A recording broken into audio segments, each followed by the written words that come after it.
Hai teman-teman, kenalin. Namaku Farah Maulida dari Sastra Indonesia 2018.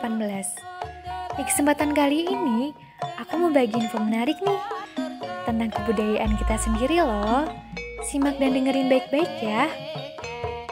Filosofi dan eksistensi tari sintren. Tari sintren merupakan salah satu tarian tradisional yang berasal dari pesisir utara pantai Jawa Tengah dan Jawa Barat.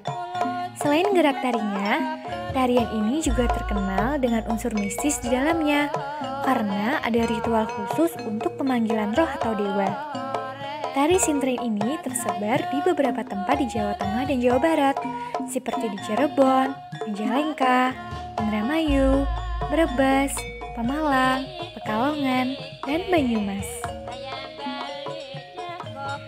Tarian ini ada hubungannya dengan unsur mistis yang ada di dalam setiap pertunjukannya, sebab terdapat ritual khusus untuk pemanggilan roh atau arwah. Untuk menjadi penari sintren, tidak asal-asalan ya teman-teman. Terdapat syarat khusus untuk dilakukan sebelum melakukan tarian ini.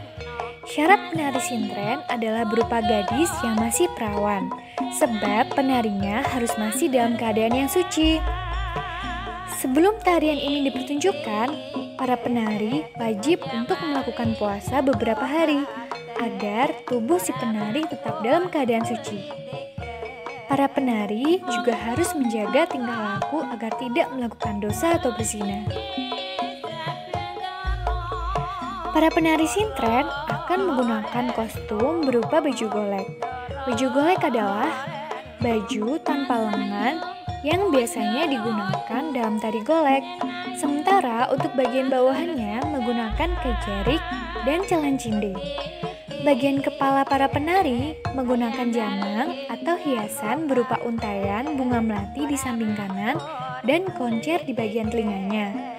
Untuk aksesoris tambahan, para penari menggunakan sabuk, sampur atau selendang, kaos kaki hitam atau putih, dan kacamata hitam yang digunakan untuk menutup mata saat adegan kesurupan.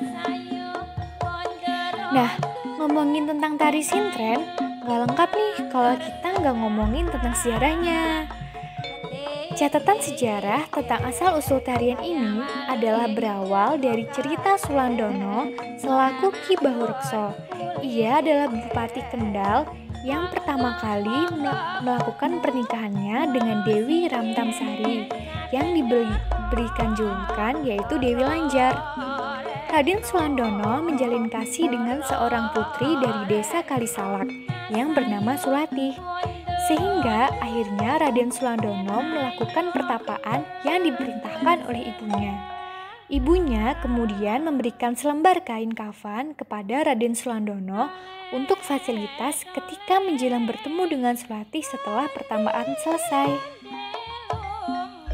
Sementara Sulati menjadi penari di setiap acara bersih desa setelah ditinggal oleh Raden Sulandono yang sedang bertapa.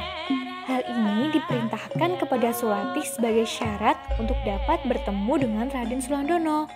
Ketika pertunjukan rakyat yang diadakan untuk memeriahkan bersih desa, pada saat itulah Sulati menari sebagai dari pertunjukan tersebut.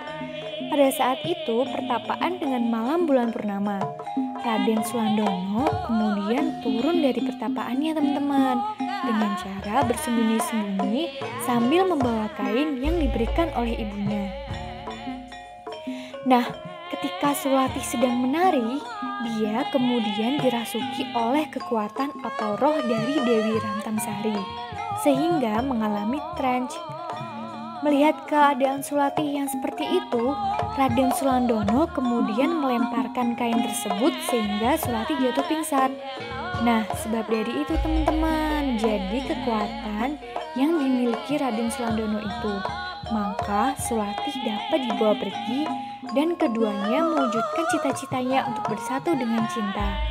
Sejak kejadian itulah kemudian muncul sebutan sintren dan balangan menjadi cikal bakal dari tari sintren. Kalau ngomongin soal pertunjukan tari sintren, ada beberapa bagian nih yang teman-teman harus tahu. ada 4 bagian dalam tari sintren yang memiliki filosofi masing-masing. Yang pertama ada dupan. Dupan itu ritual berdoa bersama untuk mendapatkan keselamatan dan terhindar dari mara bahaya selama pertunjukan berlangsung. Yang kedua ada paripurna. Paripurna itu bagian saat pawang menyiapkan seseorang untuk menjadi sintren yang ditemani oleh 4 penari lainnya sebagai dayang. Yang ketiga ada balangan. Balangan itu ketika penonton melemparkan sesuatu ke arah penari sintren. Dan yang terakhir ada temohon. Temohon di mana para penari dengan membawa nampan berjalan ke arah penonton untuk meminta tanda terima kasih dengan uang seikhlasnya. Oh, jadi gitu ya filosofi-filosofi dalam tari sintren ini. Nah, ini nih yang paling menarik, keunikan dari tari sintren. Tarian sintren ini biasanya akan ditampilkan pada malam bulan purnama aja, guys. Terdengar serem ya? Nah, kenapa hal ini dilakuin ya? Karena berhubungan dengan roh halus yang masuk ke dalam tubuh penari tersebut. Akan tetapi, seiring dengan perkembangan zaman, tarian ini dapat ditampilkan kapanpun untuk tujuan menghibur wisatawan. Tarian ini juga sering dipentaskan untuk acara tertentu, seperti pernikahan, khitanan, ataupun hajatan lainnya.